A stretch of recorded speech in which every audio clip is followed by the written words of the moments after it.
မြန်မာနိုင်ငံလိုပဲတကြံကိုအကြီးကျယ်ကျင်းပကြတဲ့အရှိတောင်အာရှနိုင်ငံများ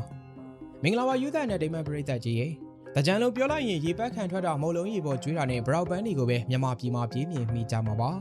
ဒါပေမဲ့တကြံဆိုတာကျွန်တော်တို့မြန်မာတနိုင်ငံနဲ့ရဲ့ပွဲတော်မဟုတ်ဘဲနဲ့အရှိတောင်အာရှကအိမ်နီးချင်းနိုင်ငံတွေမှာလေသူတို့ရဲ့ကိုယ်ပိုင်မြေနာမတွေကိုယ်ပိုင်ဟန်ပန်နေနဲ့နှစ်တစ်ကူပွဲတော်ကိုအကြီးကျယ်ဆင်နွှဲလေးရှိကြပါသည်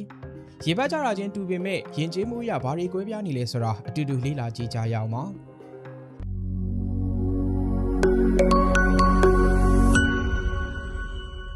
ပထမဆုံးအနေနဲ့ကျွန်တော်တို့ရဲ့အနီးဆက်ဆုံးဖြစ်တဲ့ထိုင်းနိုင်ငံရဲ့တကြံသို့မဟုတ်စုံခရံပွဲတော်အကြောင်းကိုလေ့လာကြည့်အောင်ထိုင်းတကြံဟာတကမ္ဘာလုံးကခရီးသွားတွေလာရောက်ဆင်နွှဲရလောက်တဲ့အထိနာမည်ကျော်တဲ့ပွဲတစ်ခုပါမြန်မာပြည်မှာလိုပဲဖျားရည်တက်ပေတာတက်ကြီးပူဇော်တာတွေလုပ်ကြသလိုလမ်းမတွေပေါ်မှာရေတနက်တွေရေပုံးတွေနဲ့တယောက်နဲ့တယောက်ရေပတ်ပြီးပျော်ရွှင်ကြပါသည်အထူးသဖြင့်ဘန်ကောက်နဲ့ချင်းမိုင်လိုမျိုးတွေမှာဆိုရင်မြို့လုံးကျွနီးပါးရေကစားကြတဲ့မြင်ကွင်းကတကယ့်ကိုအားရပါရရှိလာပါသည်နောက်ထပ်ကတော့လာအိုနိုင်ငံရဲ့ပီမိုင်ပွဲတော်ဖြစ်ပါသည်လာအိုတကြံဟာမြန်မာနိုင်ငံနဲ့ထိုင်းထက်ပိုပြီးတော့ရိုးရာဆန်တယ်လို့ဆိုရမှာပါ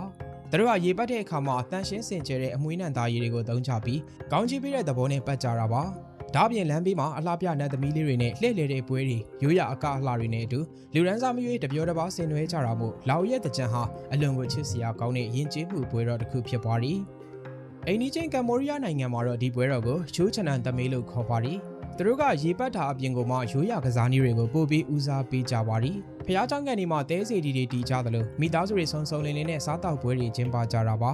ဒါပေမဲ့လည်းနောက်ပိုင်းနှစ်တွေမှာတော့လူငယ်တွေကြားမှာတအူးကိုတအူးရေပတ်တာပေါင်နာမုံတွေနဲ့တူတာမျိုးတွေလှုပ်လာကြပြီးထိုင်းတကြံလိုပျော်ရွှင်စရာကောင်းတဲ့အငွေသက်တွေနဲ့ပြည့်နှက်နေသလိုမြန်မာတကြံလိုလည်းရိုးရာယဉ်ကျေးမှုတွေကိုမြင်တွေ့ရမှာဖြစ်ပါသည်